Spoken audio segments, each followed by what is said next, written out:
Hello again, everyone. You are listening to Up Front with Frank Rothstein. That's me, based on my driver's license, and I'm sitting here again this week. A second week with guests. Wow, I was going alone for a while, but now I decided to be a little bit more sociable. Sitting with me, as always, a woman who's going to acting school to become the star and the scream queen. It is Jade Zabrick. Also, we have a guest today, and let me see if I got this right. He is the artistic director at Frigid New York, the managing director at Horse Trade, the founding board member at Indie Space, founding board member at the League of Independent Theater. He is also, he's all over Lower Manhattan, every theater around that I could think of. Everyone say hello to and wave to your radio to Erez Ziv. Hello, everyone. Nice to meet you. Hello to everyone on Live Me who is watching us. And tell us about you. Tell us how you started. Before we get to the meat of all this, tell us how you got into theater. I've been doing theater this is my 21st season. We started as Horse Trade. It was 4 of us 21 years ago in 1998. And now I'm the only one left still there. You killed them off, the profits. Yeah. I saw that. Yeah, that's what before. They saw all the mountains of money and they couldn't handle it. They couldn't handle it. They just couldn't handle it. Or you got greedy, one or the other, and that was it. So we're here today. You have a lot of projects going on. So let's just... which one are we starting with here? You have a lot going on. I do. Frigid New York is in town. Frigid is going on right now. It's been a fun festival so far. There's some really good shows in the festival.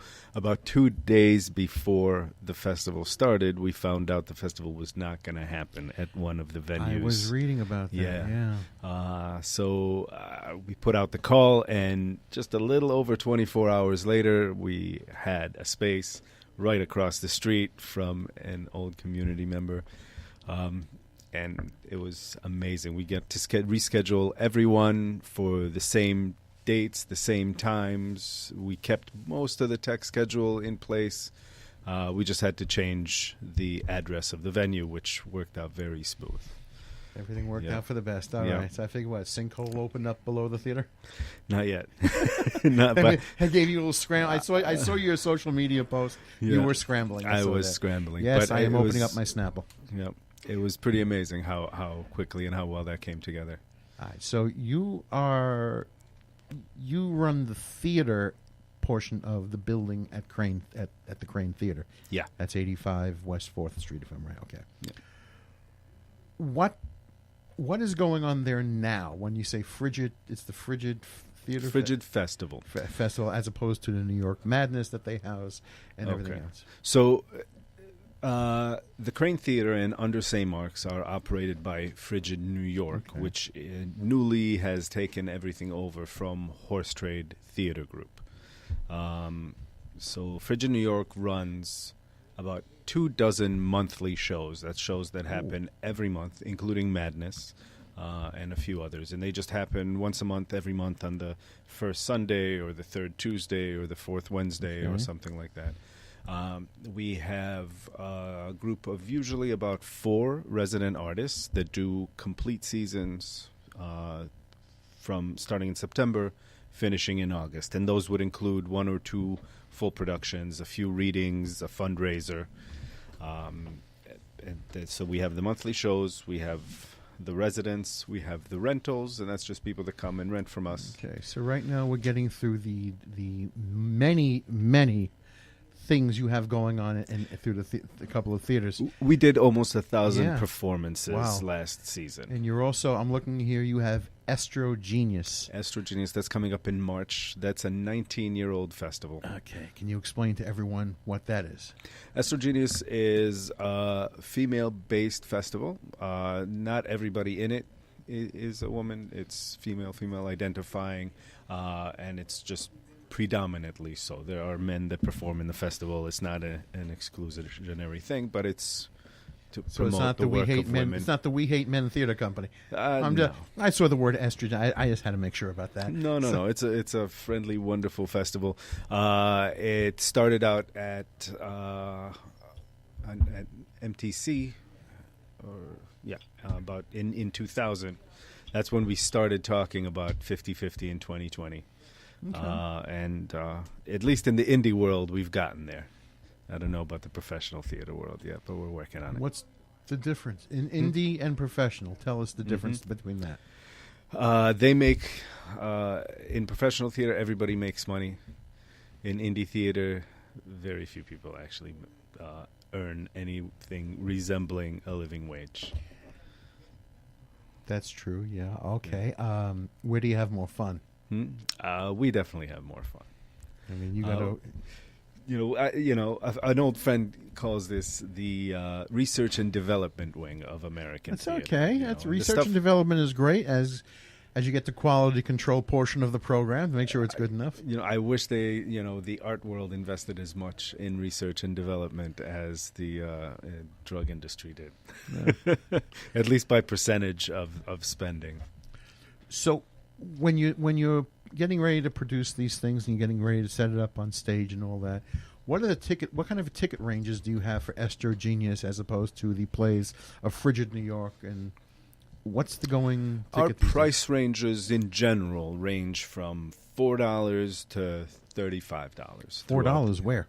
Our open mic, our Tuesday night open mic, it's been happening at St. Mark's every night for over a decade. I could be a big shot for $40. What kind of open mic? It's a totally open mic. There's music, comedy, poetry, Jade, there's music. Movement. There's wonderful music. Jade's a musician. There's a house band that'll back up anyone that wants to do anything. It's really a fun mic. Tonight it's happening at Soho Playhouse because under St. Mark's is in the upstairs of Soho Playhouse? Downstairs, the yeah. 50C. I know that place, yeah. So just checking, because I'm not as familiar with Esther Genius as I am with certain other things. This one says Artists Unbound, 3 weeks, 40 shows, theater dance, as you're saying, theater dance, music, experimental. Are there any known names, people that we know? Well, we are opening the festival with Improvised Buffy, which is a show that's been selling out at Under St. Mark's for a few months now, and we're now moving into the Crane. The second show of the night is Funny Women of a Certain Age, which on March 23rd, I believe, is going to be premiering on Showtime with their comedy special. Okay. That show has been one of our monthlies for over a year. That's great. It's a terrific show. The Showtime special, they filmed at the Bell House, but they're back at the Crane on the first Wednesday of every month, and it's part of Esther Genius this year. I think that's fantastic. Yeah. I think that's $4, you say? Not for that show. Okay, but $4, you say. I don't know how people get to that price and not $5, but okay, $4. I lobbied for $5, yeah. But it was $3 before. So, well, I'm actually as much as I find everything fascinating that goes on in the off 4 or 5 off of Broadway. Indie. We go with indie nowadays. We've killed the offs. What kind? That's good. Yeah, that's good. Just indie. Yeah, that sounds so bad. I'm not on Broadway. I'm somewhere on 10 miles from Broadway. Yeah. When you see Esther Genius, is there a highlight coming up? Is there a big play, a signature that's hoping to be the signature of the series, of the festival? The series is a lot. There's the one acts, which is going to be the only thing in the festival that's going to be performing more than once or twice. It's going to have, I believe, 5 or 6 performances. But most of the things in the festival are just there one night. Some of them 2 nights. Yeah. Outside of the Esther Genius, outside the Frigid New York, what kind of projects do you put on between or around those festivals? So we also have the resident artists. We also have the guest artists. So after Esther Genius, we have 420 the musical. That's a popular thing. Everything's 420 now. Yeah, everyone's name. This is the 3rd time it's doing. We did it in April 2 years ago. We did it last 2 Christmases ago. Last year we rented April before we talked to them, but this year they're back cool. for a full run in April. 4 weeks. It's going to be great. It sounds great. Yeah. I got to do more of that. I like putting stuff on. I haven't produced in a while. I like doing that. It's a lot putting of fun. Projects together. We're Yeah, doing it's a been lot of while. fun projects. We're doing one in Spanish. We're doing a telenovela that's going to premiere in Estrogenius and then continue on for, I think, 5 weeks. We've created this like front fabric thing that's about 2 feet tall, and we're going to project subtitles on it because the performance is going to be all in Spanish. Okay. Yeah, and it's going to look just like a TV set. They're going to be behind the screen, and we're going to project the subtitles on the screen, and they're going to act out the telenovela on stage. It's interesting. That's good. Yeah. Who thought of that one? That's one of our resident artists. Give some Something credit. from abroad. Give some credit. Martha Lorna, she's a director from Mexico, and the team, they've been doing they haven't done a show fully in Spanish with us yet. They've done a lot of shows in like multiple languages, but this one is going to be all Spanish. Before I forget, actually I didn't forget. I've just been remiss. If you'd like to call in and ask Erez any questions, feel free. 646-690-2976. Now that we have you all warmed up, feel free. We want to hear from you. 646-690-2976. Also on Live Me, I am not ignoring you. You're just far to my left. Jade, is anyone talking to me there? I can't see it. Neither can you. You're getting closer. We're quiet tonight. That's okay. Someone's going to get me later on. I know I'm in trouble. I'm always in trouble. You have a good sense of humor. Someone Well, likes right. me. I'm All right. right. They like Look at me. that. I'm a hit. Okay, there you go.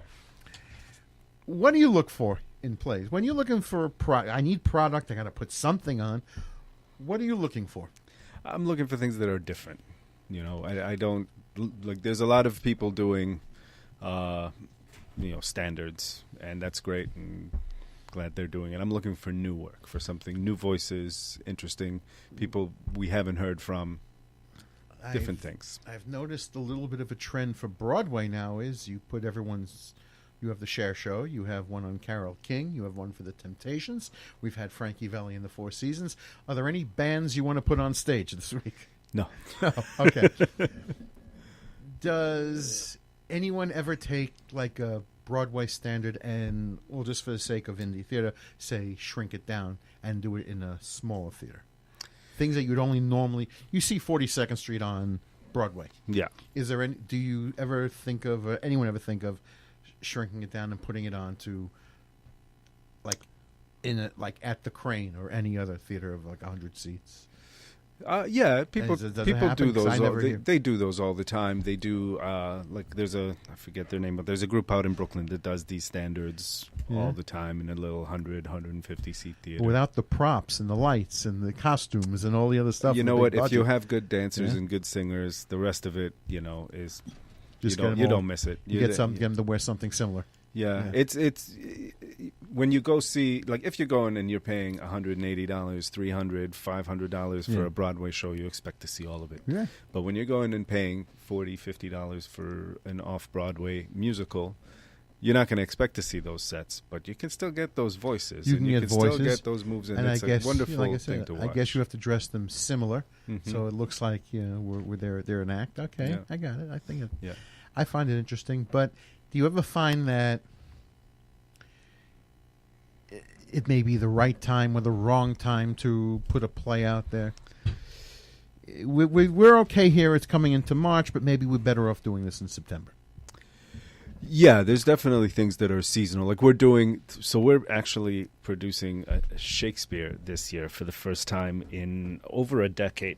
Really? We're doing a Midsummer Night's Dream event in July. We're doing 5 different productions of a Midsummer Night's Dream. They're going to run concurrently over the course of 3 weeks. It's going to be a different Midsummer Night's Dream every night. There's a straight version, there's a gay version, there's a burlesque version, there's one in Spanish from the same director. So, that's I think a creative way to do something that everybody wants. Last year we had 4 renters renting the space to do Midsummer Night's Dream, and people came to all of them. So that's a seasonal show. That could be interesting. And an interesting way to do it. How do you choose? Someone sends you a play. This is my play. It's a good piece of work. It takes only 6 people. How do you decide if it goes under the St. Mark's Theater 45, 50 seats? 45. 45. Or it goes to the Crane, 100 or so seats, Mm. or it goes somewhere in between. What's the formula? I don't have anywhere in between, so it goes in either one of the two. And then mostly it depends on the amount of people I think the show can draw. Because most things that you can do in the Crane, you can do at St. Mark's. But doing things for 20 people at St. Mark's is not the same as doing things for 20 people at the Crane. If I think a show can credibly get 40 people per performance, it doesn't matter which one they're in; they'll look good no matter what. Is there such thing as this play is not ready for 100 seats yet? It's more suitable for 45? Absolutely, and it's not even a matter of yet. There are some plays that are just not going to be appropriate for a 100-seat house. Okay. The thing that I think makes Broadway so boring is that they have to play to a lot of people. So whatever it is they're doing has to appeal to a lot of people. What I'm doing doesn't have to appeal to a lot of people. Thank God for tourists. We can do a show that has such a small little potential audience. We have a small little potential place. If we just reach those audience and get them there, it's still a successful night. That's great. I think that's great. I mean, I haven't been to Broadway, I can tell you, in a long, long time. I enjoy when I go to the smaller theater for one thing or another. Mm-hmm. And I know resources are limited. Obviously, resources are limited. Do you ever... I don't know. I always found that in smaller theater, indie theater, that people... Jade's heard me talk about this before. When people have to express emotion, they go a little more to the obvious route. Maybe it's just the direction or... Mm-hmm. Like when people are angry, they're always yelling. When there's so many ways to be angry, but they're always yelling. Yeah, and I'm wondering why. Well, I mean, I think part of it is that when you're going to see an indie theater show, the people on that stage have not been doing this for a very long time in some cases. But maybe they're just not quite as good as someone who's doing the same show. Isn't that the job of the director to sort of bring it out of them or explain to them? Everybody in the room, everybody along the way in the process is someone who's not yet working professionally and doing this. And sometimes you just work with what you have. Like you can have a cast and everybody's awesome, but you have those couple that aren't. They're not great, and it's not. You can't call the casting director and be like, "We need 2 new people. These guys are. These are the people that agreed to go with you on this ride." So you go on the ride. I noticed that sometimes a look works better than a scream, so to say. Sometimes, not always, but sometimes. Yeah. That's just how I always thought it. But I feel that way a lot on a Broadway stage too. Yeah. It's not like Broadway productions are immune to, bad acting choices. No, not at all. Yeah. Just because they have a name doesn't mean they belong on Broadway. You figure it sounds exciting because they're a film star, which is a whole other world, and I don't expect every Broadway actor to be able to make a movie. But somehow, I don't know. Yeah, there's just a lot of ways to convey a message. Yeah, and that's just what I was in part of a commercial that was being shot once, and this director wanted a guy to express his smile without moving his mouth, just with his eyes. To express a smile just without. They went through this scene a million times. 2 hours of trying to get this guy to smile without his mouth, and it just didn't get it. There are many types of smiles. Mm-hmm. And for actors, I would imagine they should rehearse them as many as they can think of, just as there are many types of hugs, many types of kisses, many types of a lot of things. Yeah, and this was a commercial shoot where everybody was getting paid well, very well. I think that's great. Yeah. So we were talking outside, because I'm sort of curious about this Esther Genius. Mm-hmm. We were talking outside, so we'll talk about it again, people, that... I was asking you if when producing a festival, a play, a scene that supports the cause, in this case of women, are they students of what they're trying to convey? Do they outside of saying I'm a woman, woman, woman, woman, and rah rah? Do they know women of the past? Do they know how they got there? Yeah. At times. I mean, I think that depends on who you're talking about. Some of the women in the festival have done women's studies in college. They know a lot more women than the average person. But the average person, man or woman, just doesn't learn about as many women as they learn about men as they grow up. They just don't. We're in Manhattan, and most people don't know that. We're in Manhattan, and every now and then I go down to Canal Street, and there was some art display in like one of these little garages that was doing flags. In another one, it was about women. And I was talking to the curator, the person sitting there, who thought she knew a lot of things until I started talking to her. She says, "You're wrong." I said, "No, I'm not." And I was talking about one of my two of my more favorite topics of females to be first or successful, which would be either Hedy Lamarr or Helen Gardner. Mm-hmm. Now, a lot of people don't know who Helen Gardner is. Helen Gardner was one of the first American actors, this time a woman, who formed her own company, and she was the first one to ever play Cleopatra. Many people think it was Theda Bara, but it was really Helen Gardner in 1912. And you sort of got to want to know these things. If you don't know every last bit of it, but it's important to keep track, to know some of the past. I would think, no? Mm-hmm. Yes? I mean, it's important for some people to know the past, but it's important, I think, especially for artists. Well, it's important to know the past. It's also important to not be bound by it, like especially in a festival like Estrogenius. We don't want people in the festival to like create work as women in a chain, just as themselves. Well, make the work based on what your experience has been growing up, with or without the history. Yeah, because usually when I hear an interview, someone said, "Well, who inspired you?" Mm-hmm. Who inspired? Well, I know who inspired me for anything, but so when I always felt that they don't have to. They shouldn't be able to name everyone who started from the beginning of time, but people should be somewhat familiar with some along the way. I mean, that's how I always figured. I would totally agree with you that everybody needs to learn more history than they do about more people than they do. I would hope, yeah. But today, speaking of the ladies, today, IBM just appointed the first African-American woman to command a U.S. Navy ship to its board. So when the girls are on, I think that's go girls, go women. Yeah. That's just how I thought of it. I sort of look for these odd things. Yeah. So and I am a fan of old film, and I cannot tell you about old theater.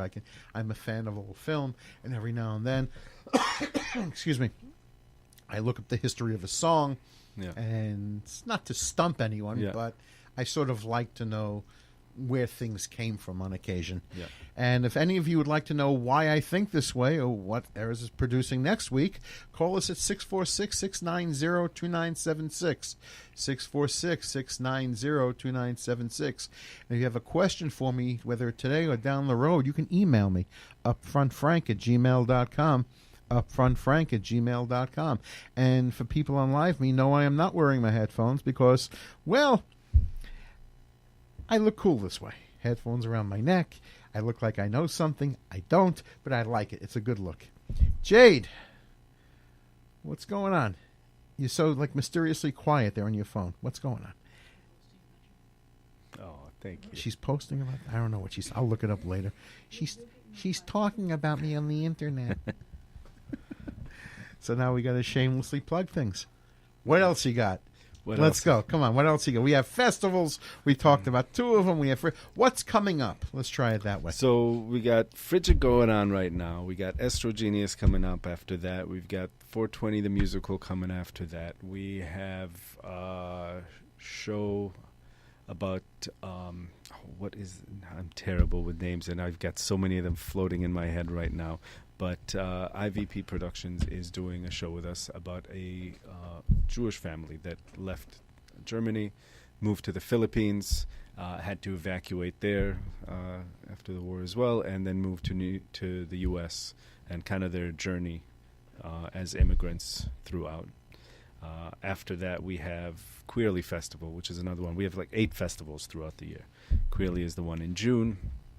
Then we have the Midsummer Night's Dream event happening in July. That's a lot. That's a lot. That should keep you busy That's for a while. lot. And we still have to reopen St. Mark's. And you're always looking for something new, yeah. Yeah.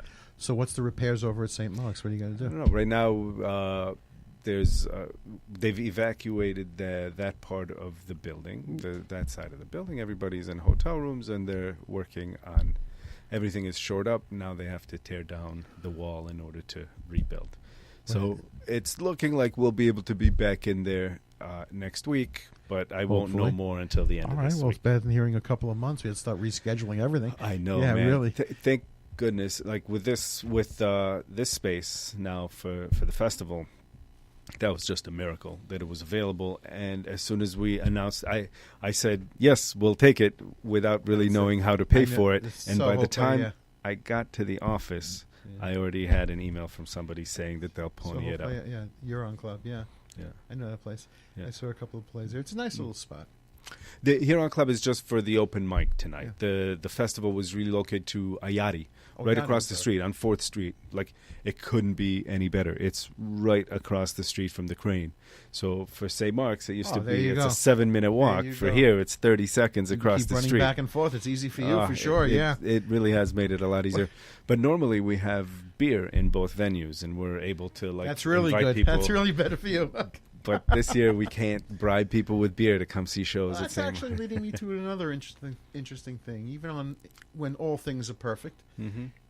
how do you choose a theater? How do you choose what's I mean, space? If you have nowhere to go and okay, we have something available, we go where we got to go. But when you have all options open to you, how do you choose your space? I've been in the same spaces for 20 years, Yeah, so I generally don't choose space. I am looking for new space, and I can tell you that the choices are very limited. There's I was looking for 5 years ago to build at the time a 4th theater, and I found a great place. It was a decent enough location, a lot of space, a good price. We got to a good deal with the landlord. I wasn't able to act on it because while I could open a bar or a restaurant on that spot, the city was not going to let me open a theater on that spot. Why? Zoning. Community boards in Manhattan frown upon. You know what? bars It's now. not. That's not even community. They frown upon the bars, and I could have opened a bar there, but I couldn't open a theater. This is beyond. This is not the community board. This is zoning. So in a place where it's hard to open liquor licenses, you have to go talk to the community board, and they can say maybe yes, maybe no. But in this case, just because of the R7 zoning or R8 zoning of that block, I couldn't get a public assembly permit there. So no theater at all. And there's a lot of places in the city where 20, 30 years ago, there were little, storefront theaters. But today, if you try to open a theater, What's in that spot no way. now that's just sitting empty? What was in there? It's still empty. What, you 5 years. 5 years. That's what we can do. We can leave it empty for 5 years. That's what. Oh, great. Yeah. Oh, my. I think it was like a video game salon there for like a couple of months. But that's, and there's so many spaces around the sad. city right now That is that so are sad. dead empty and would be great Yeah. for a little storefront theater like back in the day. But unlike back in the day, today the city fire department, no, they won't let They us don't do want it.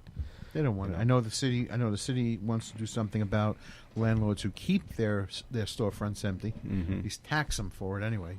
But Yeah, I think that's fair. I think they that's should fair, be. but that's not saying you have to rent it by a certain span of time, or it's they just want to tax them for it. I'm fine with that. Yeah. I think if your ground level storefront has been empty for more than a few months, Yeah. you're asking too much, or you're just playing around. Fill it. I go into Soho quite often. There's this one place that's been empty as long as I can remember, for like 30 years. I don't know if it was meant to be a gallery or a restaurant or what. It's just big, and it sits empty. At least 30 years. In Soho especially, they can't let go of the pretense that the space is as expensive as it is, because it will cost them a lot of loaning potential. Soho, in many ways, and to be blunt, since I'm not monitored by the FCC, has its head up its ass. They still think of the old starving artist of the 70s and 80s, and they still think of a certain look and something. But there's a lot of empties. There's a ton of empties. There's tons of them. Tons of empties. And if they started renting them at the prices people are willing to pay, the value of all that real estate will collapse. If they started renting? If they started renting at the prices that people are actually able and to pay, willing to pay, that would be screwed. The value of all those buildings will collapse. Perceived value. Yes, that's right. Yeah. They give a perception by asking, even on an average storefront, 11 to 15,000 on a place they know they can't get. In it. worst case scenario, it stays empty for 30 years. That's a lot of loss you can write off for 20 years. It's not my way. My biggest problem should be having to pay taxes on profits.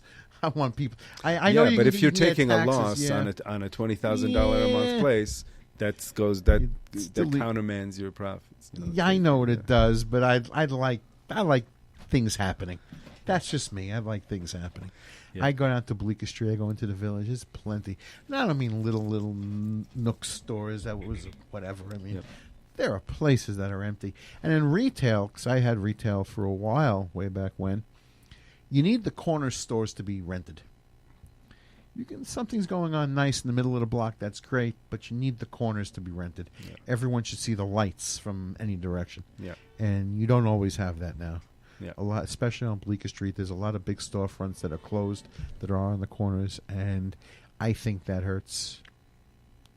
I think when you start walking around the Village, and I go into Spring Street, and there's a lot of empties. Lots of them. It just hurts. So that's just how I think about it. But that's me. Me, I keep my spaces busy, and it hurts me to see space getting wasted. Yeah. I think that is the most the most valuable commodity in this city, outside of the people who live in it, is the space that there is in it. Well, so it just goes to waste. Your prices are right to get people to go out. What would I be doing if they didn't go out? You know, like. I mean, I know, like anywhere else, you'd like to get more, but your prices are right for people. $4, you say. I got to get that going. I got to start bringing people out more often. Wow. Oh man, that's all I know about that. But I don't really know too much about putting on a theater production. I just know in production, there's a certain basic premise that goes on, no matter what you're producing. Is I have an idea, I got to fund it, I got to make it. Now, what do I do with it? In your case, the last two reverse itself. Yeah. What do I do with it? And then I got to make it. Yeah. And then, if it goes well, maybe you do it again and market it better. Otherwise, I just got this experience. Oh, man. But you know what? I mean, honestly, you can learn so much from doing a production. You will learn more from doing a production than you will from a semester at NYU about how to do a production. And it'll cost you a hell of a lot less than a semester at NYU, even if you do it on the high end. Yeah. I've told people, I'll pay you to show me stuff. She goes, why don't you go to school? I said, because I told her, I said, I come from a family where we catch on very well. Yeah. All of us, we just catch on. If you show me what to do, I'm going to learn it very fast, as opposed to sitting in school for X amount of time and, like you said, paying them to teach me. But some people want it the more formal way. It looks better on paper, I guess. It does look better on paper, and it makes a difference. I mean, if you graduate with a degree in acting from NYU, it's a big difference than graduating with a degree in acting from anywhere else. Like you paid for it, but it's a foot in the door just for having that particular piece of paper. But not every great actor has gone to NYU. Some of them just were there.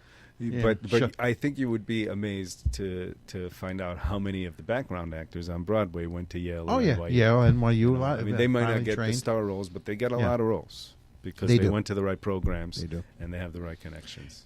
You ever tell anybody, well, now that you have your degree, throw it out? This is what we need you to do? Me, I'm an idiot. I wish I had my degree. I I left a semester before finishing my I want master's you to degree. forget and it was everything just you that learned. Stupid thing to do.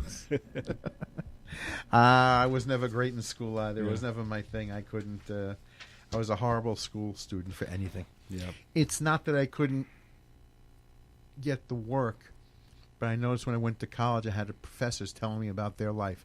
They were more interested in telling me about their careers, their past career, than actually what's inside the course itself. And I said, I got to sit here and listen to this that you worked 30 years ago somewhere. Leave me alone, please. Yeah. And it's, it's. But there's been plenty of actors. I mean, maybe they got a little luckier. Maybe they were just that good, who just didn't go for the formal education of it. There's, in acting, there's a lot of luck. Yeah. A lot of it is connections. You'd be amazed how many actors you know whose family was in the business Yeah. or just came from Got a little money. help. Yeah. Or maybe they had Some the just look. got lucky. Yeah, They had the look. yeah. They fit the were in the suit or right the dress, place at yeah. the right time. Yeah. If you're lucky enough to make a living as a performer, then In an uncertain God business? bless, Oh, man. sure, yeah. Yeah. Oh, yeah. That's very, Yeah. very difficult. Yes. But I think a lot of people underestimate how hard it is.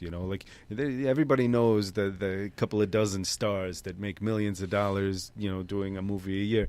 But there's a lot of if you're a Broadway actor, you're on that stage 7 times a week. You're on that That's stage. hard. That's hard work. It's not.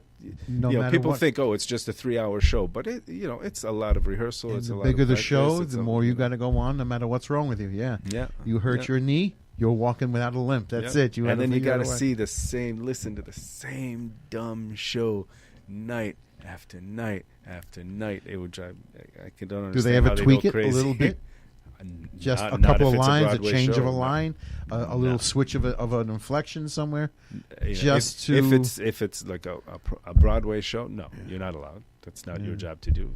Do what the director told you to do. Which leads me to what I've always thought is, who's really telling the story then? The actor or the director? The director tells the actor how. What to do? Which yeah. is why I always said the director is telling the Yeah. story, and everyone else is the parts. Yeah. But the director, because otherwise you can take a script, flick it on the stage, and they can all fight for whatever whatever page they grab, Yeah. and hopefully they get a good line out of it. But someone has to bring it together. Yeah. And say, well, maybe we don't need this line. We'll say this twice and say something. Yeah. I always figure the director tells the story. That's me. I agree. I have a lot of playwright friends who disagree, but I think ultimately once the playwright is done writing, then it's the director's job to do the production. Leading me to my other thought that in theater, people care more about who the playwright is, but in film they want to know who the director is. Yeah. I don't know why this is. It's the same. It's sort of the same. but- I would imagine it's often because in film the director has a lot more control over the script. They changing can this, change changing whatever that, they yeah. want. In theater, they can't change whatever they want. It's much more collaborative. The playwright is a presence, and you can't just cut whatever lines you want. No, but you have an actor or an actress who's right for the role. They're perfect for it. But how you wrote this one line or this word isn't working for them. So you got to change something somewhere just to swap it out so it works for them. Mm-hmm. No? You sort of, you got to, I mean, theoretically, yes. Either you I mean, get a an song actor that is a can- song, but if you're having lines in a play, I don't know if it's unless the playwright is writing this part for one particular person, knowing who like wants to assume the production role, and this is the way it's going to be. If they're handing over casting to someone else's responsibility, now you have this one person filling the spot, but this little bit isn't working for them. Mm-hmm. So what do you do? Well, I mean, in a professional production, you probably get a new person. You change the actor over a line? I mean, if the actor can't deliver the way the director wants it delivered, I mean... Well, not the director. The director is realizing that maybe this isn't working. Yeah. So in a movie, the director can do whatever they Yeah. want. But in theater, traditionally, depending on the individual contracts you've signed, but traditionally the playwright has a lot more say Well, we'll in see. what the Okay. final words So you got to make look it work. like. You got You got to yeah. make it work. Okay. Yeah. It's easy enough. It's 9:42. We're still going. Jade, you got anything coming up? Going to South by Southwest. Oh, that's When? awesome. March. March. That's I'm going to cool. Texas. That's Good about for it. you. I don't have any gigs until then, though. You should come do the open mic But it's on Mondays, you said? Tuesdays. Tuesdays? Well, I'm here. Well, I'm yeah. here every Tuesday. It goes until 2 a.m. Oh, okay. You can come by after. Every Tuesday? Every Tuesday for over a decade at Under St. Mark's. Tonight at the Soho Playhouse downstairs, the Heron. But hopefully next week. Or we'll hopefully. swap at night here. What do I care? I care, but We'll swap but at I can go afterwards. I'm gonna be on St. Mark's tomorrow, so I'll stop by or I'll walk by. We're tomorrow. We're still closed. We hopefully we'll be reopening next week after the wall Oh, it's of not the building. tonight? It is Then? tonight, but tonight it's happening at the Soho Playhouse Yeah. because of our theaters under an emergency shutdown. But we'll hopefully be reopening shortly, and then Okay. yeah. You ever do concerts, outright concerts in your theaters? Not like an open mic, but a full concert. Yeah. Hmm? Yeah, we did an album release a couple of weeks ago. We're doing, as part of Estrogenius, we're doing a music night. Yeah. That sounds great. Maybe I'll get a ticket for that. I'll go. Yeah. Who's Come playing? on. I'll go. I don't know yet. Mimi Oz is going to be curating it, and she's amazing herself, and I'm sure she'll be bringing I'll a be very looking forward. talented lineup. I'll be looking for it. I'll be Yeah. somewhere doing that. And then everything else is pretty much the same over here in Radioville. I got to tweak the show a little bit. Maybe I'll bring dancers in. Maybe I'll do pantomime radio. We got everything needs a little tweaking once in a while. Oh, what do I know about anything? So anyway, We have in Frigid we have a show, Radio Coat, which is a live acted radio show. That was a very old way. Yeah, that's the Yep. original way of doing it. That could be fun. Yeah, That could be a lot of fun. yeah. You have the aluminum sheets in case you need thunder. They have the sound sound, effects. yeah, They the have sound sound. effect, yeah. They're not doing a lot of like live That Foley was stuff. the way it used to be. Yeah, Yep. I always I wouldn't mind doing something. I can have a lot of fun with that. Yep. But I'm here and I have fun with this, and I talk to my peoples on apps, on Facebook, out the window. The two cans we have strung up for the room next door. Every.com. Well, you're also on, that's right, we're also on skiescrescentradio.com, which operates through Spreaker. And how is Radiotomy going? Done? So much for that. How's the iHeart thing going? That's good. Okay. You're on it. Yeah, Come on. this is on iHeart. We're all over the place. Yep. There you go. And as I always tell people, I don't know if there's 2 people listening or 200,000 people listening. I have to come in here thinking there's 200,000. I'm not hearing too many applause from my headphones, but I know there's people out there listening, so we see how it goes. And Jade has like 82 different mini radio stations going, so I take full advantage of that. And what? We put shoe stretchers in it. It's branching out. It used to be like a medium type show. Now it's like a 4E. We put a stretcher in there. And everything else is going good. And the reason why I do this is because everyone should be heard. Erez has put on, I don't know, how many plays do you think so far in your career? From day one till now, round number. Oh, jeez. 10? 10,000? Somewhere in between those two numbers. Okay, we're going to go We with did 5. we did close to 100 performances last year, and that's a rate we've been going at for a few years now. Been doing this. This is my 21st season, You got it. so close to 20,000. But this is your second time doing a radio show, Performances. which leads to everyone should be heard, and I'm glad we heard him here. And it's 9:47. We're still going for a few more minutes. Tell us again, just so people on the tail end of the show know. Tell us everything in your schedule again. Like plug it away. We This have is your time. 30 shows as part of Frigid Festival. It's a lot of shows to name, so I won't do that. But we're running through March 10th. There's 4 shows a night during the week, 6 shows a day on the weekends. come check them out. We have a 3-show pass. There's 3 shows for $30. Otherwise, shows range in price from $10 to $20. In this particular festival, the artists get to pick their ticket price up to $20, and they keep 100% of the box office. That's fantastic. So how do you cover expenses? So they pay to be part of the festival, and that ranges between $125 per performance in the smaller space, and that includes a tech person, front of house person, ticketing, marketing, publicity, all that. In the big space, it's $225 per performance. But so it's a really, really good deal. If they keep 100% of the box office, how does the house cover all the expenses? So they pay to participate in the festival. Just it's $125 per performance. So it's $750 for the small space, and it's $1,050 for the big space for 5 or 6 and that performances. gets it done. That's what I'm saying. That's what I keep saying. How do you cover expenses? That covers basic expenses. So 3 years ago, we were paying better than minimum wage.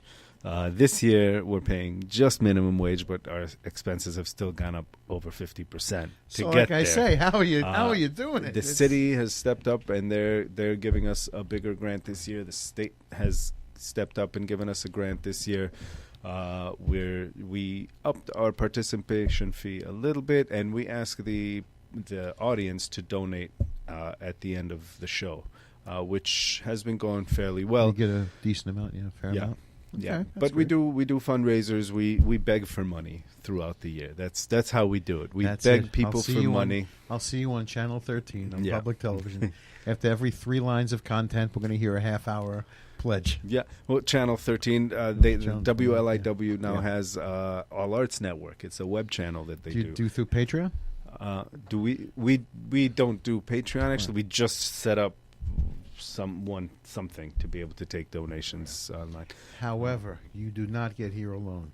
No. So, tell us the people who make you who you are. Who do you got? There are a lot of people at the office that help out. There's Tess Henry. She's our office manager, and she runs a lot of our comedy programs. She has been booking a lot of comedy shows for us. There's Emily Godfrey doing our marketing and publicity. She's been with us for a few months. She also produces one of our most successful monthly shows, Improvised Buffy, which we're now moving from the smaller space to the bigger space because it's been selling out for the last few months. There's Debbie Bell, our bar manager. Without her, people would be a lot less happy in the theater. Take 10 from Petty Cash, Debbie. We all rely on you. Yes, we do. What else you got? There's, we have a bunch of bartenders. Sally at the office, Genevieve, she's been terrific. She's our artist coordinator for the festival, for this festival. She did it for the last couple of festivals as well, and she's been terrific. She was a participant in Frigid for, I think, 5 years, and this is the first year she hasn't actually applied to be part of the festival. We don't let people who work at the office do shows in the festival. So in order to be part of the background team, she had to not apply for the festival. Yeah. And that's what she wanted? She's done the festival She's done 5 enough years times, now. okay. Take a break. Take a It's break. fine. Okay, Yeah. someone else's turn. I got that. She does so many shows. She could stand to cut a few more out of her. Do you have This stage schedule. managers at the theaters? Or is it people The 4 techs this year, we have Curtis, we have Lauren, and we have Jennifer and Jessica Davison. They run the booths for the shows. Each show brings their own. If they need a backstage person, they bring their own. Okay, that sounds great. And we have a bunch of house managers. I honestly can't even remember all their names. There are a lot of new folks that we brought in just for this, but they've been doing a great job. It's considering even not considering that we lost the venue 24 hours before the festival, everything has been going so smoothly. The staff Someone is had amazing. to stop you from headbutting the wall as this is happening. It's gonna be okay. They didn't stop me in time. It's gonna be okay. We'll handle it. It was amazing. It was such it was a rough 24 hours, but so many people stepped up. I had everybody calling me with suggestions and ideas. I'm glad one of them worked out. It's a good community. We have a good, supportive community. It is. And, of course, if you're doing it on social media, everyone has an idea. Yeah. You have a couple of more ludicrous ideas? Because there's plenty of them out there. There's plenty of them out there. Well, I always find that people have every answer in the world until you ask them a question, and then you're sort of screwed. Yeah. So, Yeah. that's how I always take it. Yeah. And I think that's great, and I think you do a great thing. Thank you. And Thank you you. give people voice. Thank you for giving me a voice today. And you're welcome back, and send all your friends over. Send Will the do. bartender over. I will. Send everyone over. We want to hear from everybody. We want people who you've heard me say this out here before. When you see, I'm in New York, so for us it's New York 1. And when you see, whether it's, I forgot his name, the guy who's on there now or the person before him, his job is basically, hi, we're in the middle of Broadway, we're at the biggest theater in the world where they have all the money in the world, and ooh, look, we have the world's greatest actor standing next to me. Roma Torre did a better job at seeing some of the other stuff. When the theaters that we're describing, some of the actors have been into, we'll say, higher level, bigger productions, but for the most part, it's people who don't yet have their voice, and we want them to be heard also. As we say on this show, everyone should be heard, and it's 9:54, and I'm about done. Erez, I thank you very much for coming on to the show. Thank you. Thanks for having me. Come back Thank you. anytime. Bring some more stories and some more productions, and whether it's Estrogenius or Testrogenius, whatever else you got, Testrogenius, bring them on also. Jade, thank you for sitting here. You're very quiet tonight, but thank you for sitting here. We want you interrupting and being loud and banging bells. But okay. Well, we lost Radiotomy, but you'll find something else. There's a million other sites. You're gonna catch it on again. Everyone, I will be back next week. I'll talk to everyone then. Don't know what the plan is yet, but I will have one. Have a good night. We all want our kids to grow up safe and healthy, so we show them how, and we tell them with honest conversations that let them know what we expect. That's especially important when it comes to alcohol and other drugs.